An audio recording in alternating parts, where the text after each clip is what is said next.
Alors, docteur Isimon, bonjour. Bonjour. Vous êtes spécialiste en médecine fonctionnelle.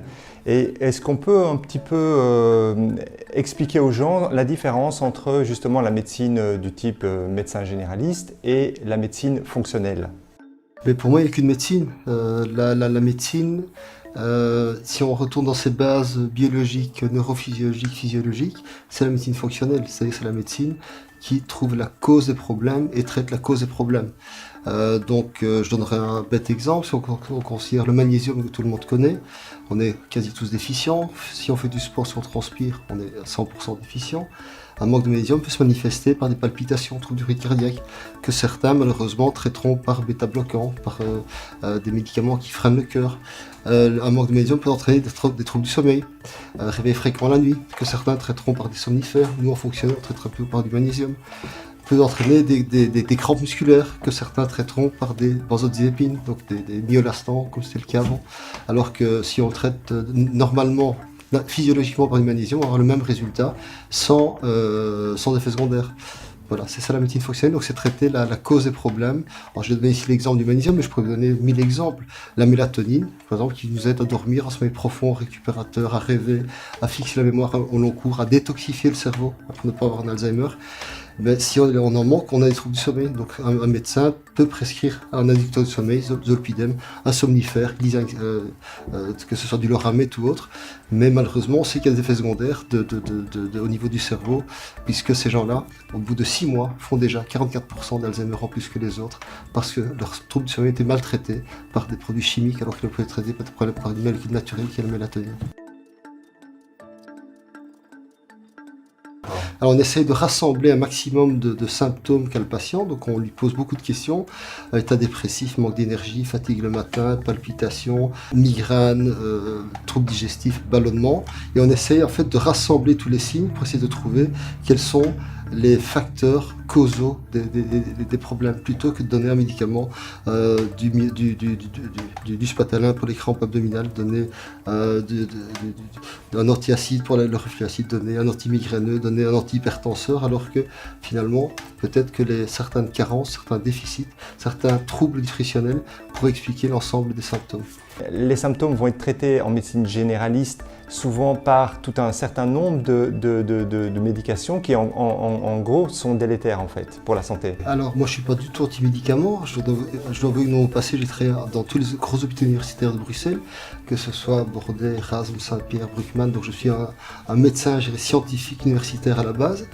Et puis petit à petit, depuis une petite trentaine d'années, ma pratique a évolué et j'essaie d'aller plus vers la causalité, traiter la cause des problèmes, traiter le fond du problème. Le problème, c'est une médecine qui est très énergivore en temps et en énergie.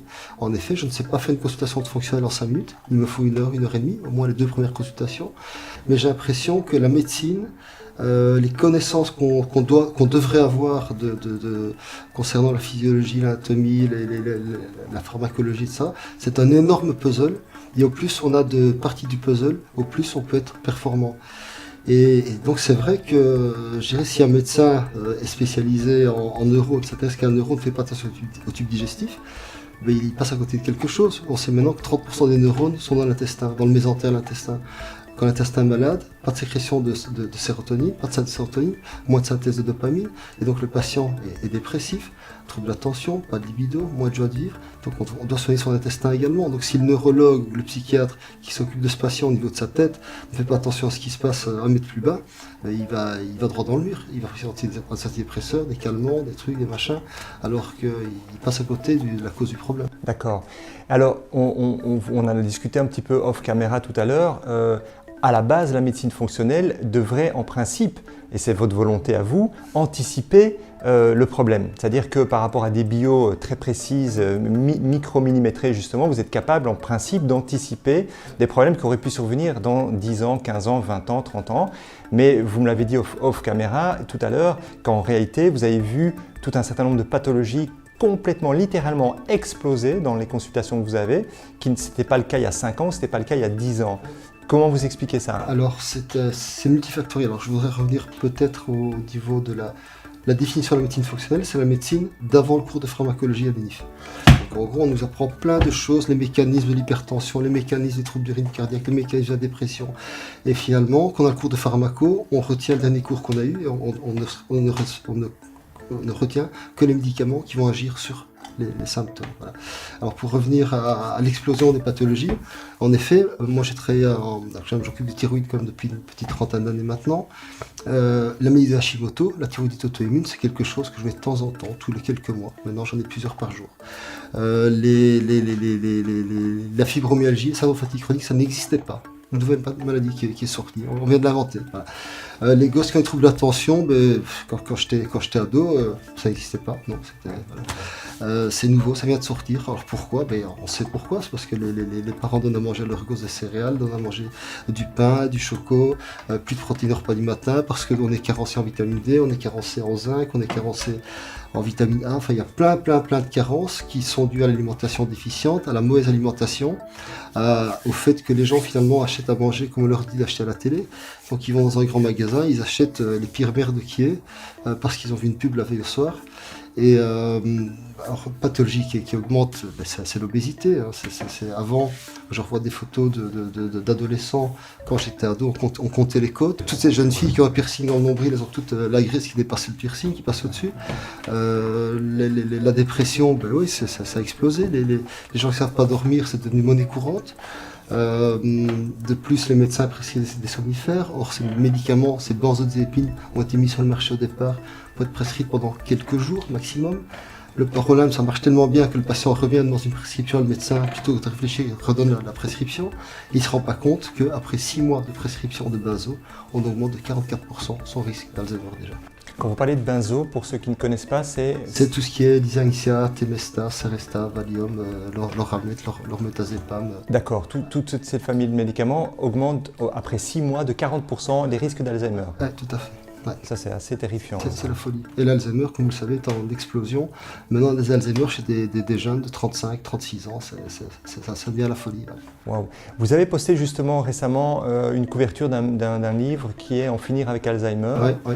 En gros, c'est un bouquin qui fait un carton au niveau mondial. Il est traduit dans toutes les langues. C'est un chercheur américain, Bredesen, qui a toute sa vie fait la recherche de haut vol sur la maladie d'Alzheimer. Il est arrivé à la conclusion il y a quelques années que jamais on ne retrouvera un médicament contre l'Alzheimer. Et il avait raison, puisque toutes les grosses firmes pharmaceutiques ont enchaîné, tous les gros chercheurs, donc les grosses boîtes pharmaceutiques, ont arrêté leurs recherches concernant un médicament sur l'Alzheimer. Ils ont arrêté il y a 1 an, 1 an et demi, 2 ans. Ils se rendaient compte qu'ils dépensaient des milliards en recherche et ils allaient droit dans le mur. Alors c'est logique. En fait, le Alzheimer, c'est un peu comme la fibromyalgie, c'est multifactoriel. Autant en fibro, moi j'en guéris depuis quand même une quinzaine d'années, on a 15 à 16 signes. Le Alzheimer, ces chercheurs américains ont découvert qu'il y avait au moins 36 causes possibles Alzheimer, peut-être 40, et sont des causes anodines. Et en fait, ces causes-là, quand on les additionne une à une, ça fait que la maladie se déclenche. Alors c'est quoi les causes? Manque de B9, manque de B12, manque de cholestérol, trop peu de cholestérol, manque de mélatonine, donc l'hormone qui fait qu'on s'endort quand on sommeil profond. Le fait de manger du gluten moderne est une cause d'Alzheimer pour les Américains. Le fait d'avoir un intestin perméable lié au lait prolévo, aux édulcorants, fait que l'intestin est une passoire, mais la barrière hématoménagée également est perméable, donc les métaux lourds passent directement dans le cerveau. Quand l'intestin devient perméable, la barrière hématoménagère, donc la barrière qui protège le cerveau, devient perméable également. Et donc, à ce moment-là, il y a pas mal de choses qui peuvent rentrer dans le cerveau, beaucoup de toxines, beaucoup de métaux lourds. À ce sujet-là, par exemple, on sait maintenant qu'il y a peut-être 20-25 ans, aux États-Unis, ils avaient un autiste sur 6 à 700, je crois. C'est passé quelques années un autiste sur 300-350 nouveau-nés, et actuellement on en a un sur 38. Un gosse américain sur 38 est autiste, donc il y a un problème colossal. C'est quoi? C'est les métaux lourds, c'est l'aluminium, c'est le mercure, c'est tous ces métaux qui rentrent dans le cerveau, mais ils ne rentrent pas n'importe comment. Il faut encore que la barrière hématoménagée soit perméable. Et elle est perméable pourquoi? Parce que l'intestin est perméable. Et l'intestin est perméable pourquoi? Parce que gluten, produits laitiers, édulcorants, etc. Antibiotiques également. Voilà. Alors, en fait, qu'est-ce que c'est la dysbiose? C'est ce que votre médecin a appelé colon irritable, colon spastique, c'est le stress. Donc, en fait, ce sont des gens qui ont des crampes ou des ballonnements, qui peuvent avoir diarrhée ou constipation, alternance des deux. Et donc, ce sont des signes que l'intestin est malade, en fait. On a une mauvaise flore, qui peut être des bactéries, des mauvaises bactéries, qui produisent des gaz, qui peut être également des champignons, la candidose, ça peut être un mix des deux. Et malheureusement, je vois mes collègues médecins prescrire pour ces patients du spasmomène, du buscopan, donc des spasmolytiques, donc des médicaments symptomatiques sur l'écran intestinal. C'est un peu comme si vous allez chez votre dentiste qui a une belle rage de dents et votre dentiste vous dit voilà madame, le traitement c'est 3 grammes d'aspirine. C'est aussi stupide que ça. Donc on ne traite pas la cause du problème, on traite le symptôme qui est crampe, mal au ventre. Et le problème, la dysbiose, c'est moi, donc 90% de mes patients venant en première consultation, 90% sont en dysbiose, prouvés par des tests, on a des tests spécifiques maintenant. Et cette dysbiose, la cause, c'est hypothyroïdie non soignée. L'hypothyroïdie, dans mes patients, 95% sont hypothyroïdie. On estime que 80% de la population européenne est en hypothyroïdie actuellement, pour des tas de raisons. La cause de la dysbiose, c'est le gluten moderne. Personnellement, je mords 3 fois dans une tranche de pain, j'ai mal au ventre, je suis ballonné, j'ai le brûlant pendant 3 jours. Mes tests sont négatifs, je ne suis pas cœliaque du tout. Le lait pour les veaux, qui est vraiment, comme son nom le dit, fait pour les veaux. Les édulcorants, les faux sucres, donc tout ce qui est aspartame, acésulfame, donc le zéro, etc., qui on le sait, donc, comme effet positif pour la santé que de faire grossir, que de créer des problèmes de tumeurs, des problèmes donc chez les gosses, des mamans enceintes. Les causes de dysbiose également, c'est les antibiotiques. Qu'on a ces pauvres gosses qu'on a traités 5 ou 6 fois par antibiotiques pour des angines, des otites, ces gosses se retrouvent en dysbiose, et puis à 12-13 ans, le gosse devient obèse, devient diabétique. J'en ai plein, des jeunes ados de 10, 12, 14 ans en diabète type 2 ou en pré-diabète type 2, alors qu'avant ça n'existait pas, c'est une maladie de vieux. Et le problème, ce pauvre gosse à qui on a bousillé la flore intestinale avec des antibiotiques, et qui n'a pas remis des bonnes bactéries, ce pauvre gosse, il fait tous les régimes du monde, il ne maigrit pas. C'est normal, en fait, quand on a une mauvaise flore, on appelle ça une flore obésogène. Eh bien, on grossit. Vous avez une souris obèse, une souris mince, vous transférez du contenu intestinal de la souris obèse à la souris mince, la mince devient obèse en quelques semaines. Et ces pauvres gosses, on essaie de les faire maigrir, ça ne marche pas, on doit leur changer leur flore tout simplement. D'accord. Et là, justement, on vient de toucher à ces problèmes digestifs. Quand on parle du reflux gastrique, 9 fois sur 5, un généraliste va prescrire des IPP. Et on sait très bien que, ou en tout cas, vous allez me le confirmer probablement, que l'IPP est délétère à nouveau pour la santé à long terme. C'est pas seulement les médecins généralistes qui font ça, mais moi, quand je vois mes patients qui vont en gastro pour avoir une gastroscopie parce qu'ils ont le brûlant, parce qu'ils ont de la toux, parce qu'il y a une suspicion de reflux herniatal, de béance du cardiaque, donc ces gens ressortent 9,5 sur 10 avec un IPP, Nexium, Omeprazole, Pantozole de cette consultation. Et de nouveau, le gastro, croyant bien faire, a traité le symptôme reflux acide sans trouver pourquoi le patient avait de l'acidité. Et quand on traite la cause, on n'a pas besoin de ces antiacides. Le problème, c'est que ces antiacides explosent le risque de nouveau de démence. On a des épidémies en Asie de problèmes d'insuffisance rénale, des jeunes ados en dialyse qui sont sous IPP. Ça augmente le risque de problèmes cardiaques. On entraîne une malabsorption pour les IPP de la B12, du magnésium, du fer, du calcium. Et donc on expose le risque par exemple d'ostéoporose chez les personnes âgées sous IPP. Et de nouveau, le problème, pourquoi est-ce qu'un patient va faire un reflux acide, c'est multifactoriel, peut-être parce qu'il est trop gros, donc la pression dans le ventre est plus grosse, la valve est lâche, donc il faut le faire maigrir. Peut-être parce que le patient mange mal, la caféine ouvre la valve œsophagienne parce qu'il mange du gluten, le gluten est en cause dans la majorité des reflux, mais également l'hypothyroïdie. En effet, quand vous avez un estomac vide et vous mangez, les éléments rentrent dans votre estomac, et il faut de la pepsine, chymotrypsine, il faut de l'acide chlorhydrique pour digérer les aliments. Or, ces sécrétions de l'estomac sont sous dépendance de la T3 thyroïdienne, l'hormone thyroïdienne active, la T3, que 80% des gens n'ont plus en suffisance dans nos pays. Le problème, ces aliments n'étant pas digérés, parce qu'il n'y a pas assez d'acide, pas assez de T3, donc pas assez d'acide, pas assez d'enzymes, les aliments macèrent, ça fermente, ça fait des gaz, la pression monte dans l'estomac, la valve œsophagienne, elle lâche, il y a un petit reflux, on fait un renvoi ou un période de remontée acide, et puis là on va chez son médecin, on reçoit un antiacide. Comme si ça allait résoudre le problème. Au contraire, ça va l'aggraver. Ça aggrave le problème puisque comme l'antiacide diminue encore la sécrétion acide de l'estomac, mais qu'est-ce qui va se passer? Les aliments vont encore être plus mal digérés.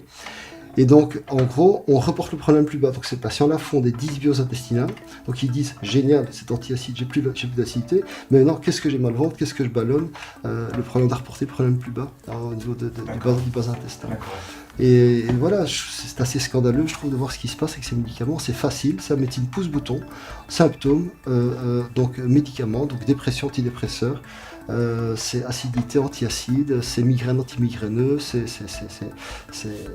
Dans ce cas-là, par exemple, pour le cas de la dysbiose, pour le manque d'acide dans l'estomac, Oui. on pourrait par exemple prescrire un complément de bêtaïne HCl, par exemple, pour aider un petit peu. Mais évidemment, en fait, il faut savoir que la majorité des reflux acides sont dus à pas assez d'acide, Et donc, ce sont des estomacs qui ne sécrètent pas assez d'acide, qui ne digèrent pas.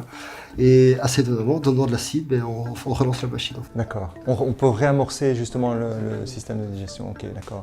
Mais effectivement, comme vous l'avez dit aussi, doser le T4 et le T3. Ah oui, là aussi, donc, il faut maintenant donner des enzymes digestives, donner de la bétaïne d'acide chlorhydrique. C'est super bien. Le patient va, dès le premier repas, se sentir mieux.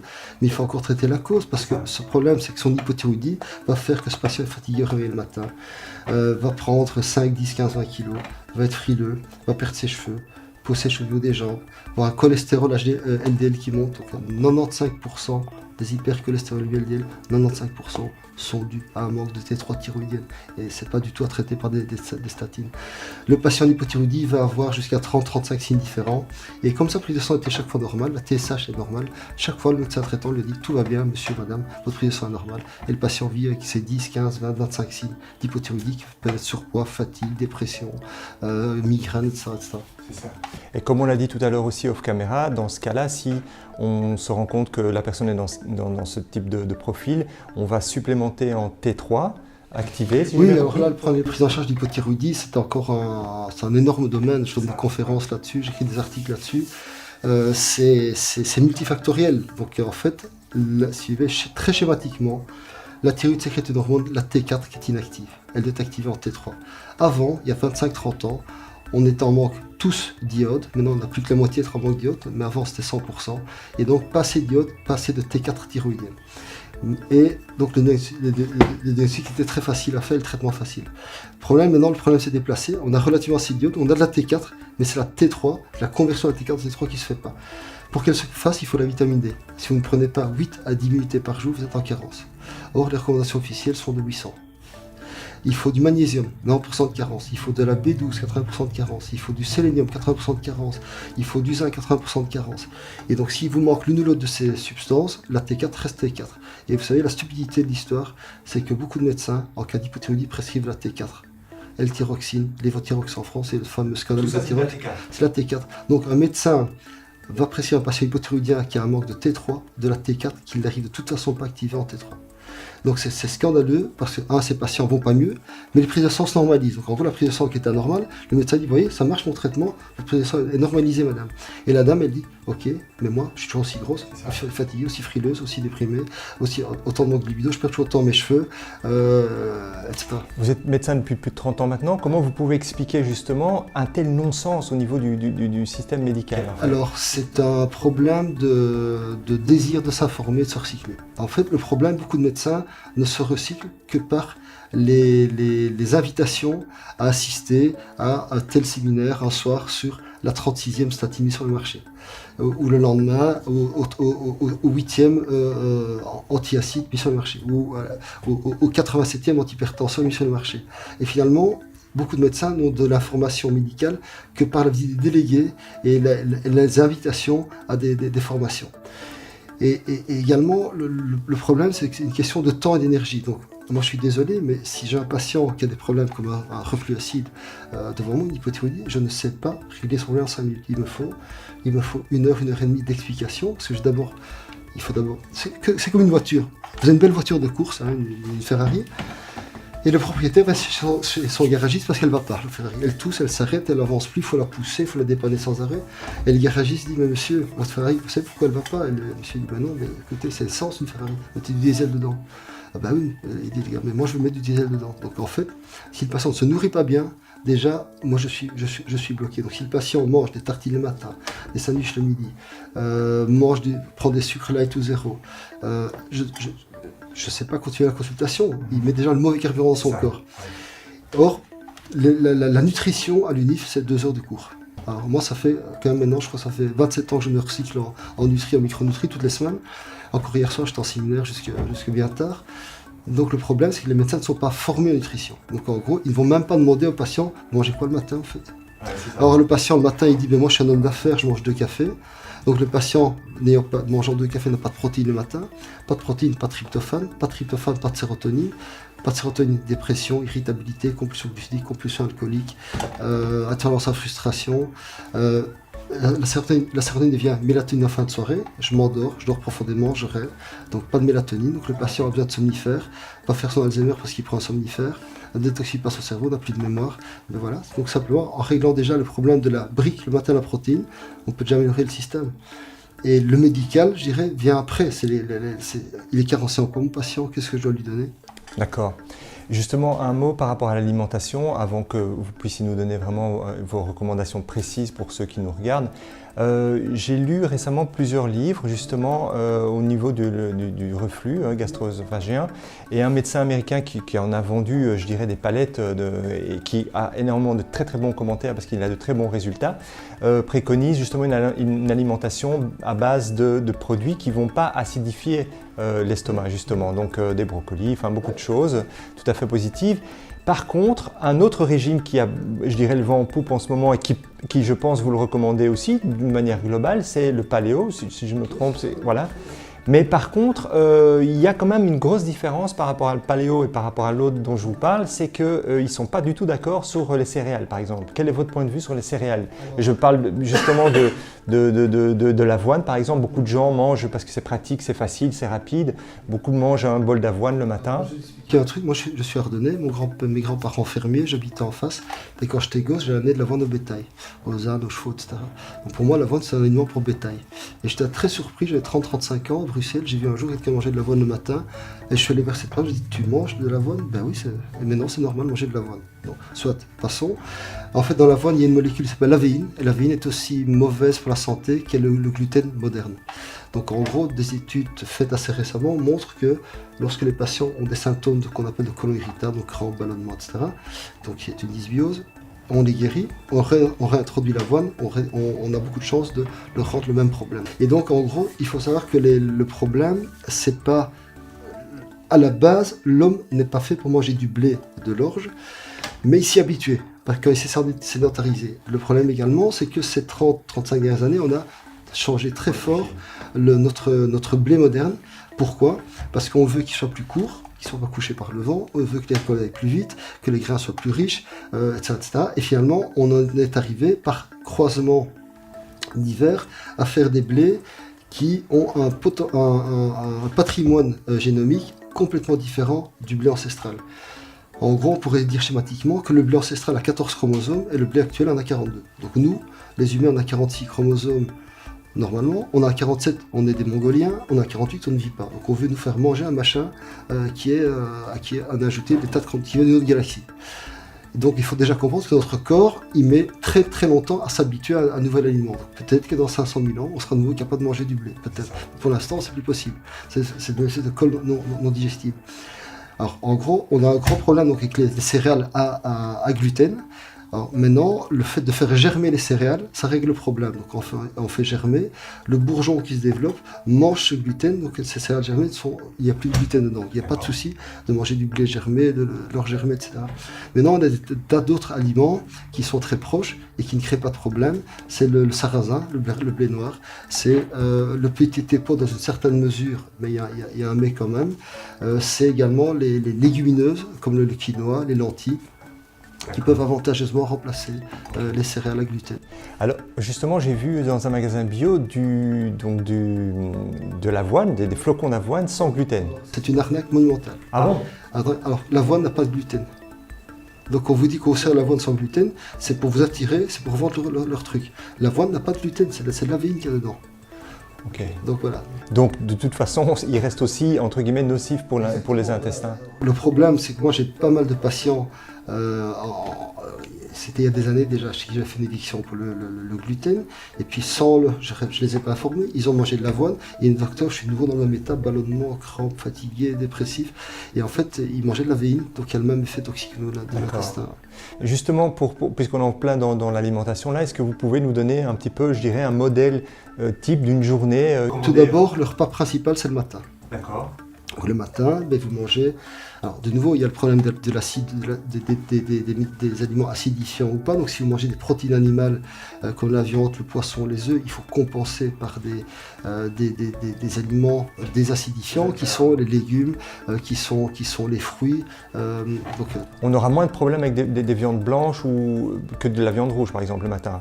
Oui, mais ce qu'il y a, c'est que c'est l'effet. En fait, il y a trop de viande rouge, c'est pas très bon. On a prouvé qu'il y a un effet pro-cancérigène pour le côlon. Donc, il ne faut pas manger un gros steak rouge tous les jours. Mais de temps en temps, se faire plaisir, c'est pas un souci. Donc, un apport de protéines le matin. Donc, le matin, il faut des œufs, de la viande, du poisson.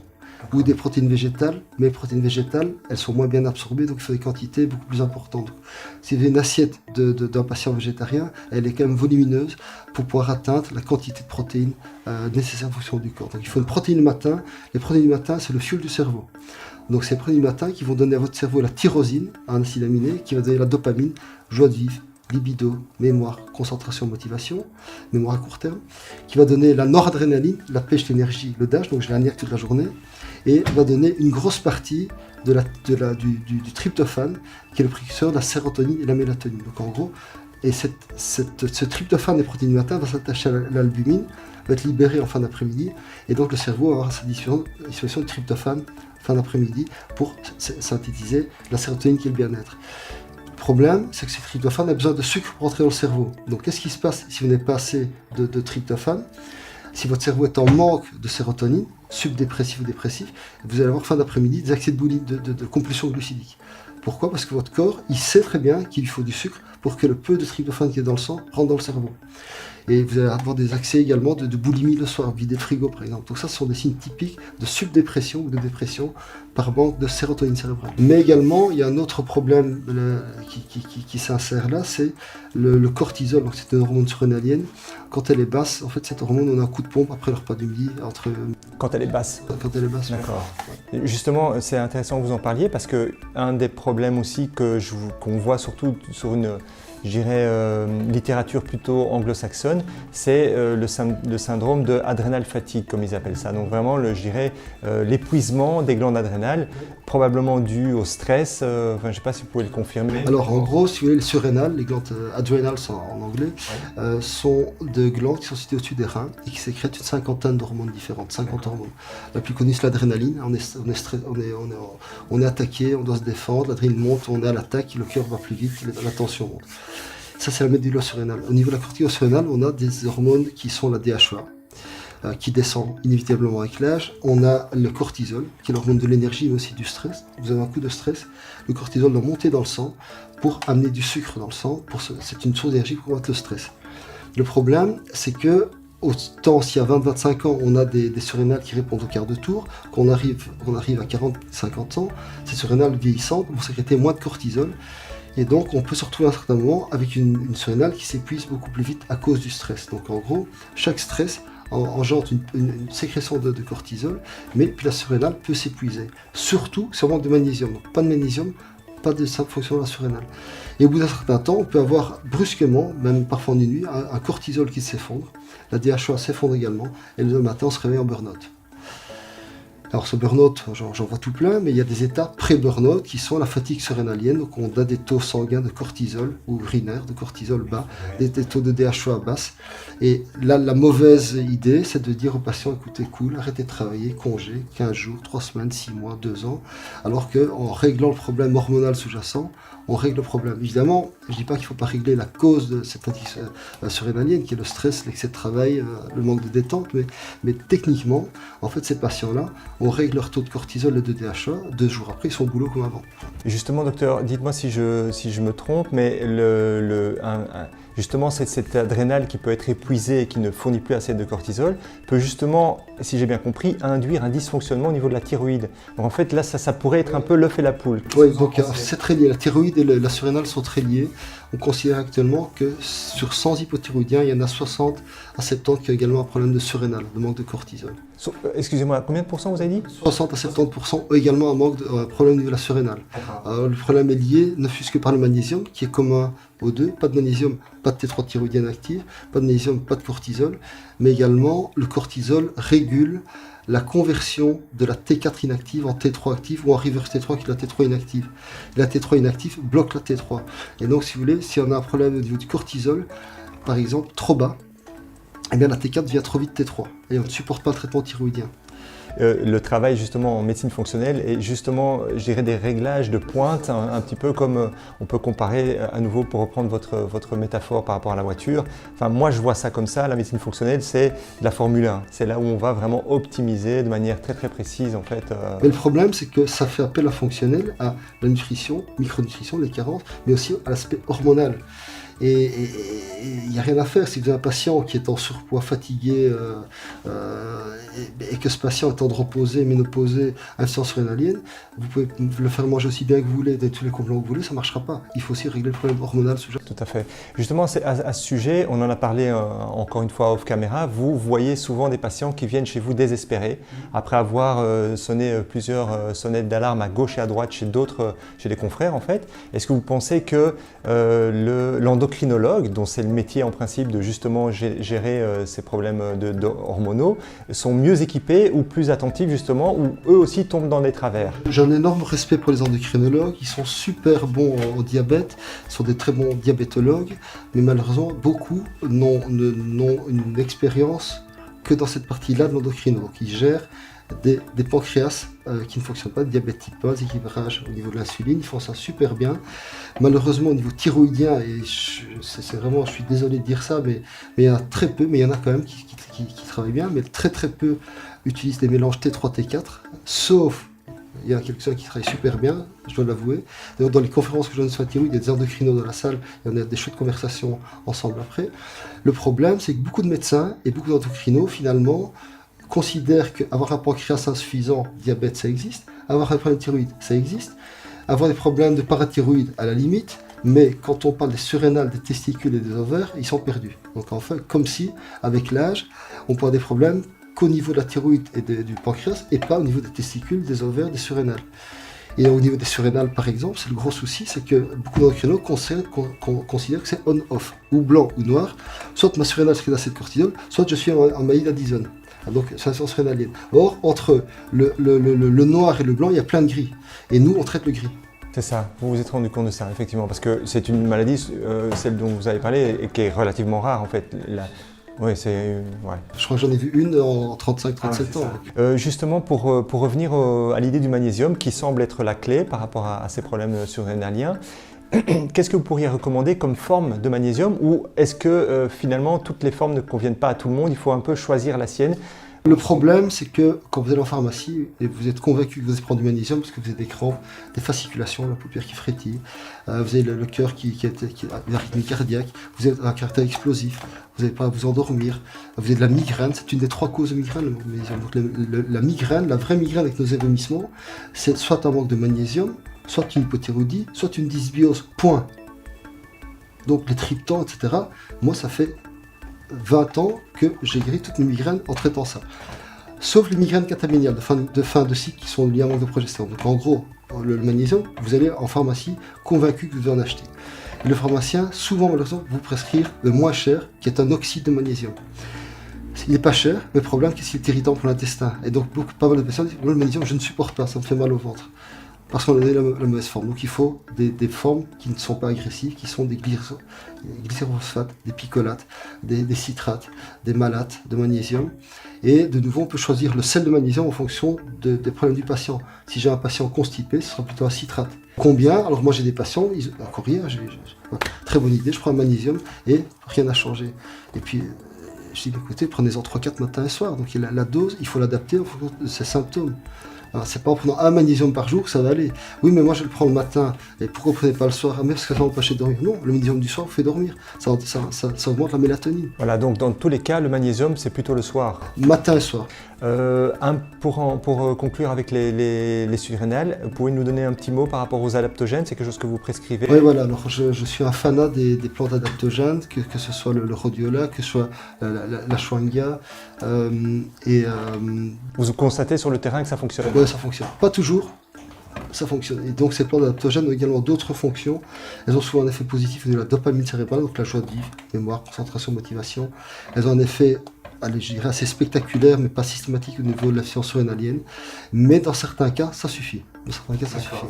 Docteur, est-ce que vous pourriez nous toucher un mot sur la supplémentation, je dirais, vers quel âge, des hormones femmes chez la femme et mâles chez l'homme? Je donne un exemple typique. J'ai eu il y a quelques jours une patiente de 34 ans ménopausée. Donc voilà, il n'y a pas d'âge, c'est quand il y a le problème. J'ai eu il y a 8-10 jours un patient de 22 ans, plus d'érection le matin, plus de libido, sa testo est effondrée. Donc en fait, on sait qu'on est tous pollués, on sait que l'homme par exemple est nettement moins fertile au niveau mondial, c'est une catastrophe, mais il faut savoir que nos testicules, nos glandes endocrines, nos ovaires, nos thyroïdes sont pollués par des métaux lourds, par des tas de saloperies qu'on mange. Et actuellement, si je reprends une hormone qui est la DHEA, je crois jusqu'à 20 ans d'ici, je n'avais jamais prescrit ça à quelqu'un de moins de 40 ans, mais dans toutes les semaines, j'en prescris à des 18, 20, 22, 25 ans, parce qu'ils ont des taux bas et parce qu'ils ont les symptômes en fait. Donc il n'y a pas de limite. Une ménopause, oui, ça arrive en moyenne entre 45 et 55 ans, mais j'ai des patientes qui ont pendant 10 ans, avant la ménopause, bouffée de chaleur, perte de libido, les seins qui tombent, la peau sèche, perte de cheveux, et donc pourquoi les laisser dans cet état-là pendant 8-10 ans, alors qu'avec un traitement, 2 jours après, tout est réglé. Moi, je suis parfois très, très surpris de voir des collègues gynécologues qui disent à leurs patients, mais madame, hein, vous avez 42 ans, oui, ok, vous avez des signes de manque d'hormones féminines, on va attendre votre ménopause pour vous traiter. Et je dis à la dame, mais votre gynécologue, il attend quoi? Vous avez pris 30 kilos, que vous avez une perruque sur la tête, que vous avez eu 2 chirurgies des seins, que votre mari soit parti, que vous attendez, il veut attendre quoi? Ok, voilà. Oui, ça n'a pas de sens. En fait, c'est contre-productif, évidemment. Alors, justement, par rapport à ça, vous êtes d'accord avec moi, je l'ai vu souvent sur votre page Facebook, justement, il y a une mauvaise compréhension, et même au niveau médical d'ailleurs, par rapport à la supplémentation de testostérone chez l'homme, qui est encore trop souvent attribuée, ou en tout cas liée au problème de cancer de la prostate. Quel est votre point de vue là-dessus? Alors, j'ai plusieurs urologues de renom que je connais assez bien, dont un qui s'appelle le professeur Schulman, ancien chef de service urologie d'Erasme, ancien président de la Société mondiale d'urologie. Il y en a un très quelqu'un qui s'appelle Morgan Thaler, il travaille aux États-Unis à Harvard, c'est l'urologue le plus connu aux États-Unis. Ils sont tous unanimes. Un cancer de la prostate chez un petit jeune de 20 ans plein de testo, ils n'ont jamais vu.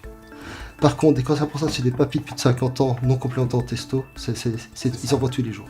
La testo, il faut arrêter de croire que la testo donne le cancer de la prostate, c'est faux. C'est faux. Ce sont les œstrogènes qui donnent le cancer de la prostate. Les œstrogènes, c'est quoi? C'est l'hormone féminine. Et donc, malheureusement, certains hommes aromatisent. Donc, aromatisent, ça veut dire transforment leur testo en œstrogène, soit génétiquement. C'est rare, mais ça arrive, c'est mon cas. Je suis un aromatiseur congénital, donc je coupe ça depuis des lustres. Mais beaucoup d'hommes qui prennent du poids, ils prennent du gras. Dans le gras, la testo devient œstrogène. C'est pour ça que quand on voit quelqu'un qui est très gras, ils ont tous des seins, ils ont tous des prostates qui prennent du volume. Et donc, on sait très bien que ces gens gros, obèses, ont beaucoup plus de cancer de prostate que les autres par aromatisation. Et ça, c'est le rôle du médecin, de faire des dosages sanguins de testo, voir s'il est assez élevé, s'il est trop bas, il faut la faire monter. De doser les œstrogènes, l'œstradiol chez l'homme également, et de gérer le problème, c'est l'aromatisation. Mais donc, on sait qu'un manque de testo chez l'homme entraîne des cancers plus agressifs de la prostate, entraîne des problèmes d'infarctus, d'attaque cérébrale beaucoup plus fréquents, fait monter le cholestérol, perte de masse musculaire osseuse, gain de masse grasse, etc., etc. Tous les muscles s'atrophient, dont le cœur, donc problème d'insuffisance cardiaque également. Donc la testo, il faut avoir des taux de testo suffisants toute la vie. Et le fait d'être androposé parce qu'on a 45, 50, 55 ans et ne pas se traiter, c'est pas tolérable à l'heure actuelle. D'accord. Et donc vous rencontrez souvent des hommes ou des jeunes hommes que vous devez supplémenter en testostérone. Est-ce que c'est le même problème chez la femme au niveau des hormones féminines? Alors il y a des problèmes déjà beaucoup plus light chez la femme. J'en ai plein pour l'instant, ce sont des femmes de 25, 30 ans qui veulent avoir un gosse, elles n'y arrivent pas. Et puis finalement on dose les hormones féminines. On se rend compte en insuffisance d'œstrogène ou de progestérone, ou des deux. Et donc, en gros, il faut des œstrogènes pour que l'œuf soit fécondé, et il faut de la progestérone pour qu'il s'implante dans l'utérus. Et j'ai encore récemment une patiente, elle a eu 3 fécondations in vitro, 3 filettes, avec échec. J'ai monté ces taux de soins de progestérone trop basses, plus réglé d'autres problèmes qui étaient une insuffisance thyroïdienne. Elle tombe enceinte facilement. Donc en fait, dans les problèmes, la baisse hormone féminine liée à l'âge, parfois c'est déjà dans la vingtaine également. Et ça peut se manifester par une hypofertilité. Mais également une femme qui commence à avoir des signes cliniques. Donc attention, il ne faut pas traiter systématiquement une femme qui a 30 ans, mais qui a des plaintes de type prise de poids, bouffée de chaleur, perte de cheveux, peau sèche, etc. Et chez qui la prise de sang confirme que le problème pourrait être hormonal, ça vaut la peine d'essayer. C'est ça. Alors, docteur, on a parlé d'alimentation, notamment de ce qu'on donne aux enfants le matin. On a parlé aussi off caméra du problème que vous voyez quotidiennement dans votre cabinet d'enfants qui sont traités de manière médicamenteuse par rapport à un trouble de l'attention. Alors que, il faut se le dire, on est tous conscients, nous adultes, qu'il y a 15 ans ou il y a 20 ans, on n'en parlait absolument pas. Il n'y avait pas d'enfants hyperactifs, alors que maintenant, j'ai l'impression autour de moi, même des parents autour de moi, j'ai l'impression qu'un enfant sur deux est hyperactif. Ils sont pratiquement tous hyperactifs. Comment expliquer cette explosion de troubles du comportement ou ce qu'on assimile aux troubles du comportement? Alors, moi je suis un hyperactif, donc c'est pas délétère d'être hyperactif, il faut savoir le canaliser. Un hyperactif, je dirais, dans notre société, c'est considéré comme étant dérangeant, donc on veut tous les calmer, je crois qu'il ne faut pas nécessairement le faire. Mais par contre, le gosse a peut-être besoin de se défouler, hein, ça c'est d'évidence même.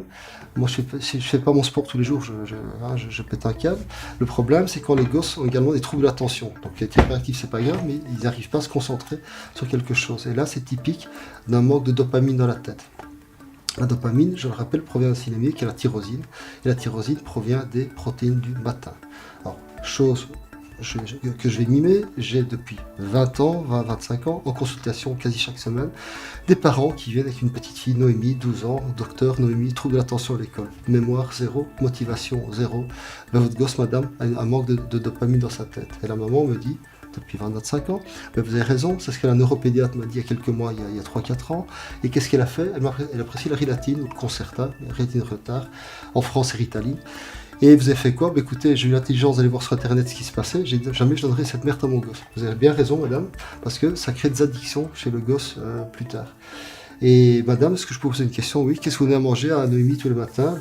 Docteur, comme tous les gosses, avoine, muesli, cornflakes, tartine choco. Bougez pas madame, vous faites quoi? J'appelle la police, maltraitance d'enfants.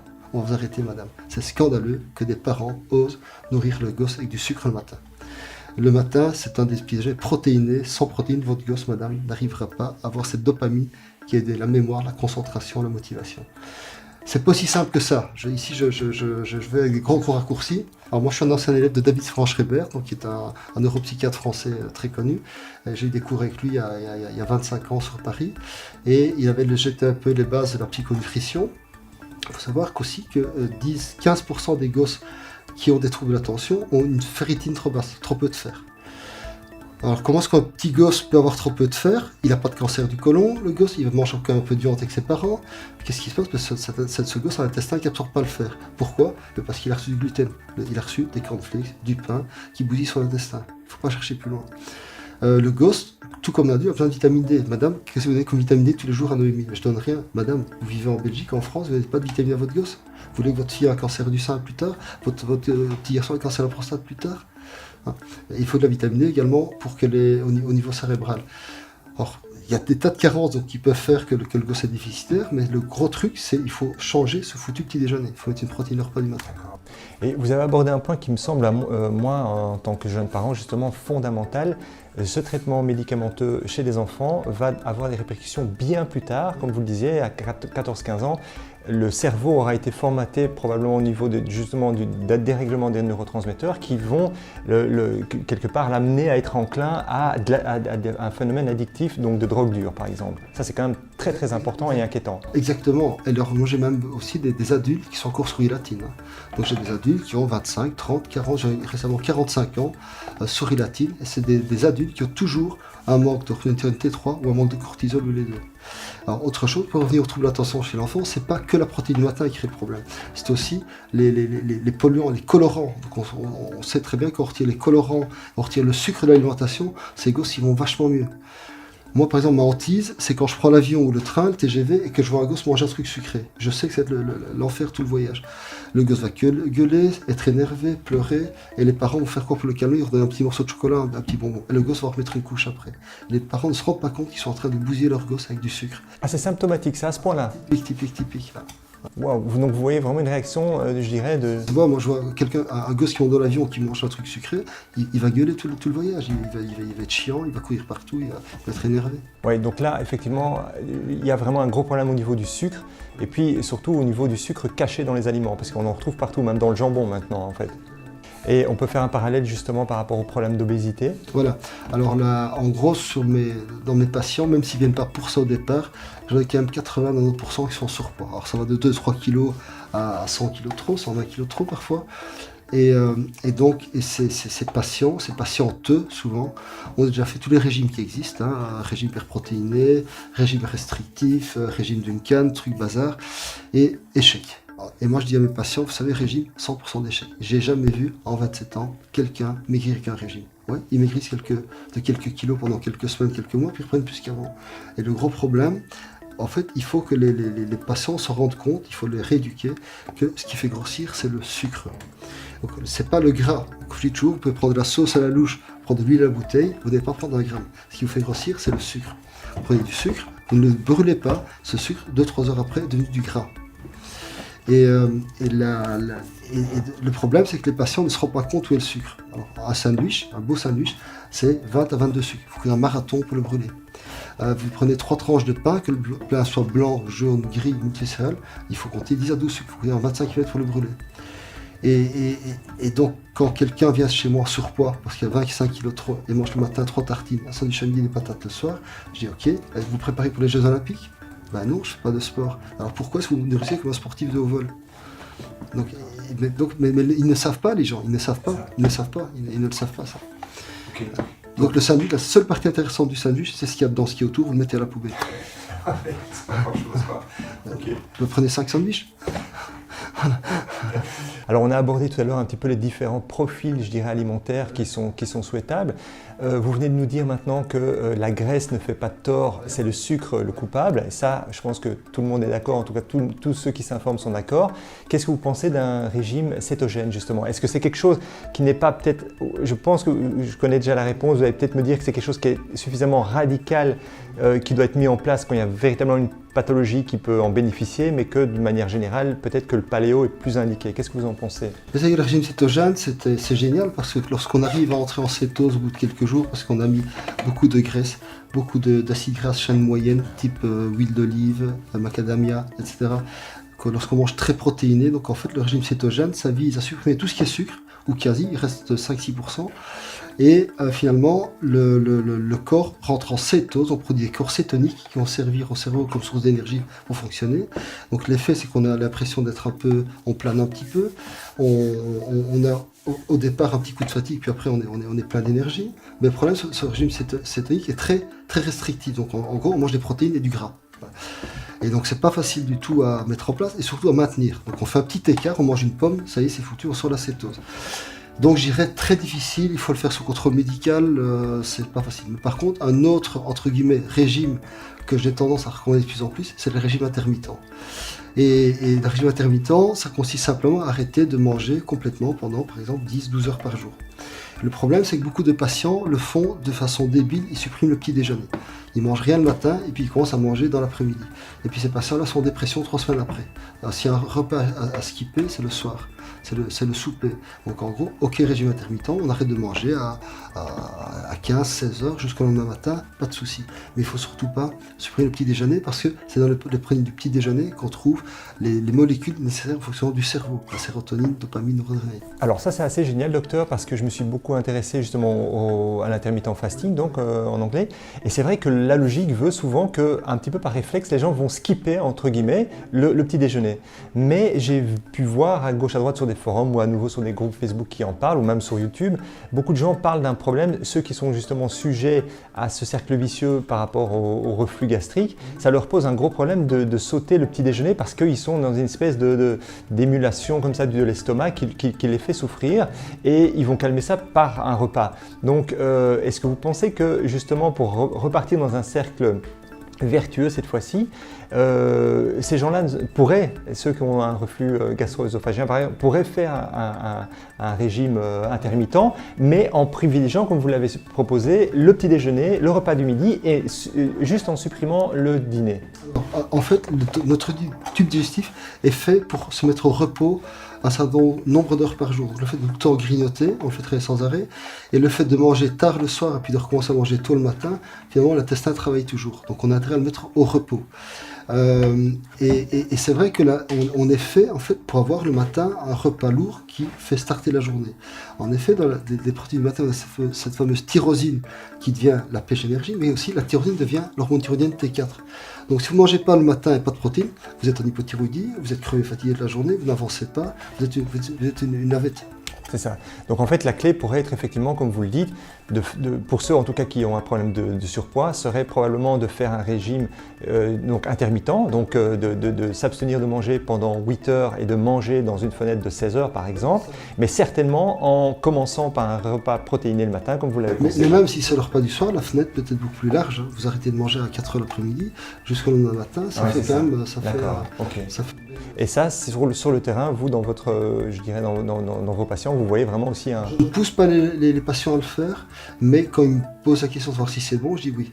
Alors maintenant, j'ai de temps en temps, c'est rare, ça arrive, un frein d'amaigrissement. Donc je fais tout ce qu'il faut. Ils mangent bien, ils ont arrêté le sucre, il y a un produit hormonal, ils ont une bonne thyroïde, tout est réglé, et ils n'arrivent pas à perdre du poids. À ce moment-là, j'ai tendance à leur dire, tiens, c'est un peu le jeûne intermittent. Ah oui, d'accord. Et là, ça peut se débloquer. Ça se débloque. Okay.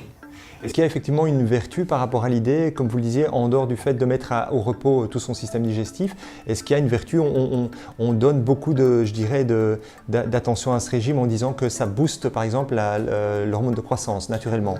Tout à fait. Et ça, c'est vérifié aussi. Tout à fait. Les protéines en général boostent la synthèse de testostérone de croissance, qui sont des hormones anaboliques pour la masse sèche. Donc ça fait plus de muscles, plus d'os, moins de gras. Alors docteur, je sais que vous êtes spécialisé aussi depuis de nombreuses années, avec quelques confrères d'ailleurs en Belgique qui sont à la pointe par rapport à la médecine anti-âge. Est-ce que vous pouvez nous parler de ça, parce que c'est quelque chose de relativement récent? Alors, en fait, il faut savoir qu'il y a des noms marketing qui sont médecine anti-âge, anti-aging médecine. Bon, j'aime pas trop les termes, mais c'est vrai qu'on peut agir sur sa durée de vie, en fait, et de certaines façons. Donc déjà, ne pas être délétère pour sa santé, ça fait augmenter la durée de vie. Fumer, pas faire de sport, être trop gros, ça raccourcit la durée de vie. Mais également, il y a de point de vue strictement hormonal. En fait, on sait que l'hormone de croissance, par exemple, elle chute avec l'âge. Et alors vous allez dire, mais c'est normal, un adulte n'a pas d'hormone de croissance puisqu'il grandit plus. Ben non, c'est l'hormone de la réparation. À un point tel qu'en Belgique, la sécurité sociale belge rembourse l'hormone de croissance chez les patients qui n'en ont plus, indétectable. Parce qu'on sait que ces patients-là ne réparent plus leur cœur, leur foie, leur rein, donc ils meurent d'insuffisance rénale, cardiaque dans les 10 ans qui suivent parce que l'hormone de croissance est nulle. Donc elle est nécessaire chez un adulte également pour se réparer. L'hormone de croissance fait également qu'on fait plus de masse sèche, moins de masse grasse. Et le fait de compenser une onde de croissance basse allonge la durée de vie, en tout cas la qualité de vie. Alors maintenant, on a un autre problème, c'est que quand chaque cellule se divise, le bout des chromosomes, qui s'appelle les télomères, se raccourcit. Et donc, en gros, une cellule a un certain nombre de divisions permises, et puis elle meurt. Mais elle ne meurt pas seule, elle meurt ainsi que toutes ses sœurs et ses frères qui sont à côté, qui prennent la même cellule souche. Et donc, c'est ce qui fait qu'à 50, 60, 70 ans, on a des déficiences d'organes. Le cœur lâche, le rein lâche, le foie lâche, etc., etc.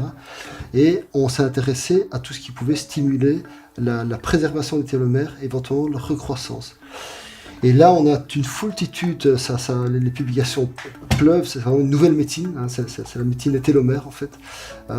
Et on a des substances très particulières comme l'astragale, qui est une plante chinoise, qui est prouvée comme un effet très positif.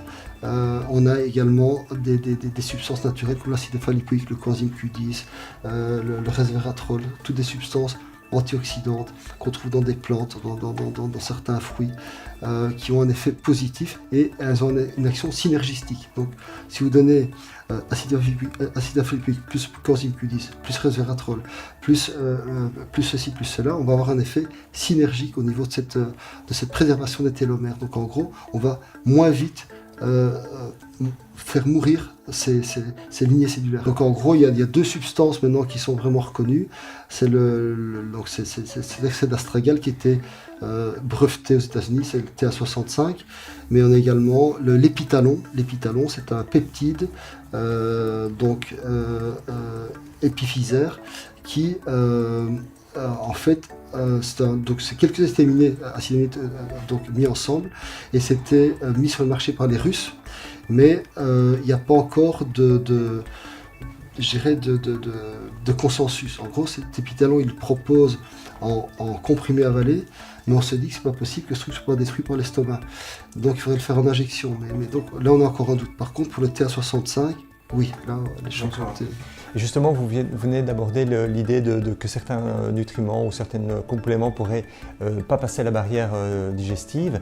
Qu'est-ce que vous pensez justement de toute cette génération de produits liposomales, sous forme liposomale, comme la vitamine liposomale C par exemple, mais maintenant on fait beaucoup de choses, la vitamine B. J'en prends depuis quelques semaines, la vitamine C. Okay. Voilà. Donc oui, les liposomes ont un effet de favoriser l'absorption, par exemple le curcuma activé, comme on le faisait avant avec la pupérine, ben ça c'est pas la meilleure forme. Quand c'est liposomal, c'est mieux absorbé. Okay. Vitamine C maintenant, il y a plein de... Ouais. Donc ça c'est quelque chose que vous pouvez recommander, mais loin des repas, on est d'accord? Oui. Ouais. Et quand vous parliez du resveratrol, il faut privilégier le transresveratrol. Oui, c'est ça, tout à fait. D'accord, ok, parfait. Alors, docteur, merci beaucoup pour nous avoir donné énormément d'informations comme ça. Pour celui ou celle qui veut vous suivre, évidemment, on a votre page Facebook où je peux en témoigner. Vous êtes très très actif et très généreux, je dirais même, puisque vous postez très régulièrement des articles, mais aussi vous donnez très souvent, généreusement, des liens vers votre Dropbox où on peut avoir une mine d'informations, littéralement, il n'y a pas d'autre mot. Ou évidemment, votre website qui a été remis à neuf, je dirais, ou complémenté très récemment. Sans problème. Confirmer qu'on peut avoir beaucoup d'informations et vous suivre.